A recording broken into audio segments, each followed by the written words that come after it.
정년이 보장된 공무원이 54세에 명예퇴직한 이유에 대해 이야기해 보겠습니다. 3월에 업로드한 영상이 너무 짧다는 지적이 많아 내용을 보강하고 업그레이드했습니다. 저는 20대 중반에 공직 생활을 시작했습니다. 대한민국은 저에게 충분한 소득을 주었고 충분한 시간을 주었으며 참 많은 기회를 주었습니다. 하지만 수많은 시간을 허비했고 수많은 기회를 날려버렸습니다. 나이 40을 훌쩍 넘긴 후에야 겨우 인생의 방향키를 제대로 잡을 수 있었습니다. 40이 넘어 방향키를 잡은 것이 제 인생의 회한이었고 50이 되기 전에 기회를 잡을 수 있었던 것은 제 인생의 행운이었습니다. 수많은 기회를 놓친 끝에 제가 본격적으로 자산시장에 진입한 시점은 2017년입니다. 집을 팔고 자동차를 팔고 팔 수 있는 것은 다 팔아먹돈을 마련한 후 자산시장에 뛰어들었습니다. 많은 시행착오를 겪으면서 비로소 우산과 양산을 모두 준비할 수 있었습니다. 제가 부여받은 행운에 대해서는 절대 개인화하지 않습니다.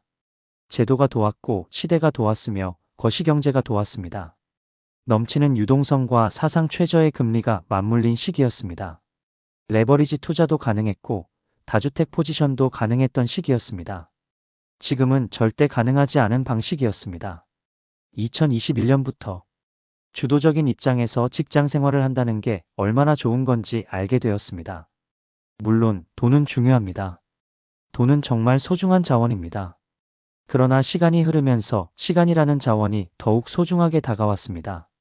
인생의 후반부를 넘어가면서 50세가 넘은 후 체감하는 시간의 속도는 가속이 붙었고 그때서야 시간은 돈으로 살 수 없는 가장 소중한 자원이자 곧 생명이다라는 사실을 깨달았습니다. 건강하고 두 발로 걸을 수 있을 때의 시간과 그렇지 못할 때의 시간은 전혀 다른 가치로 다가올 것입니다. 많은 숙려와 고민 끝에 2023년 정년이 6년 남은 시점에서 명예퇴직을 선택했습니다. 공무원이었던 저는 건강에도 문제 없었고 일도 잘했기 때문에 정년까지 근무하는데 아무런 문제가 없었습니다. 주변 사람들은 정년이 6년이나 남았는데 도대체 왜 그만두느냐? 라고 물었습니다.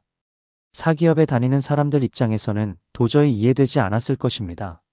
그렇다면 충분히 정년까지 다닐 수 있었던 자리를 마다하고 굳이 명예퇴직을 선택한 이유는 무엇일까요? 1. 경제적 안정.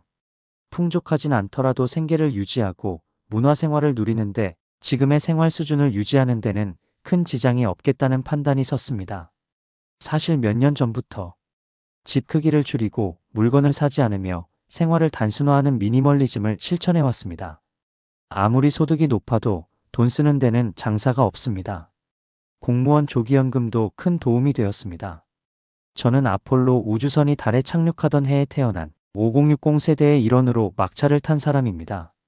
그 사실이 저에겐 엄청난 행운으로 작용했습니다. 그토록 바라던 경제적 안정이 흔들리지 않을 것이라는 확신이 섰습니다.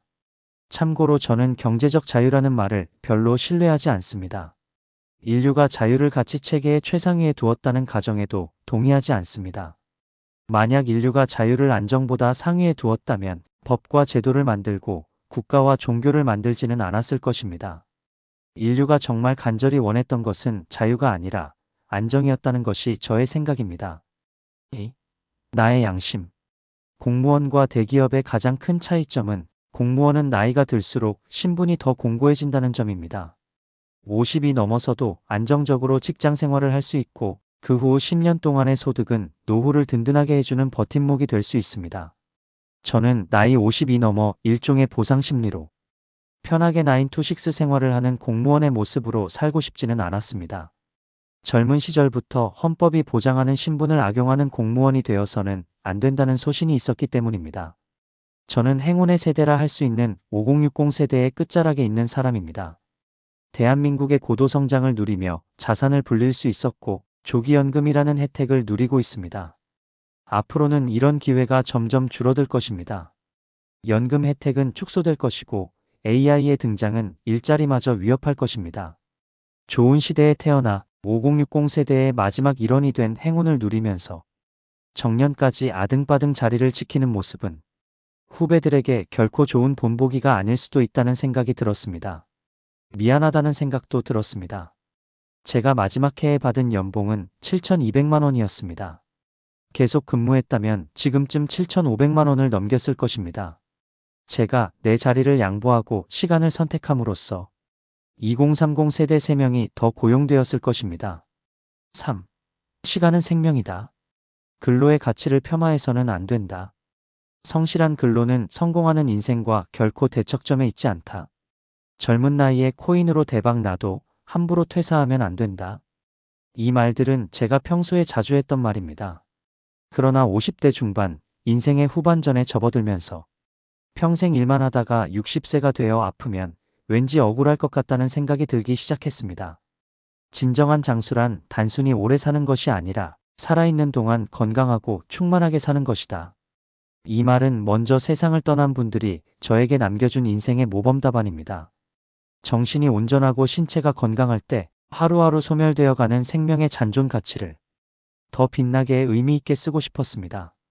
계속 직장에 다녔다면 통장 잔고는 더 늘었을 것입니다. 후배들에게 맛있는 것도 사주며 나름 재미있게 생활했을 것입니다. 하지만 저는 통장 잔고 몇 억 명함, 남들의 시선보다 시간을 선택했습니다. 그렇다면 저는 미련 없이 회사 문을 나섰을까요? 아닙니다. 엄청난 용기가 필요했습니다. 많은 서류를 자필로 작성하면서 손이 떨렸습니다. 나중에 후회하지 않을 자신이 있는가? 스타일은 좀 구기지만 이쯤에서 없던 일로 할까? 이런 생각들이 계속 들었습니다.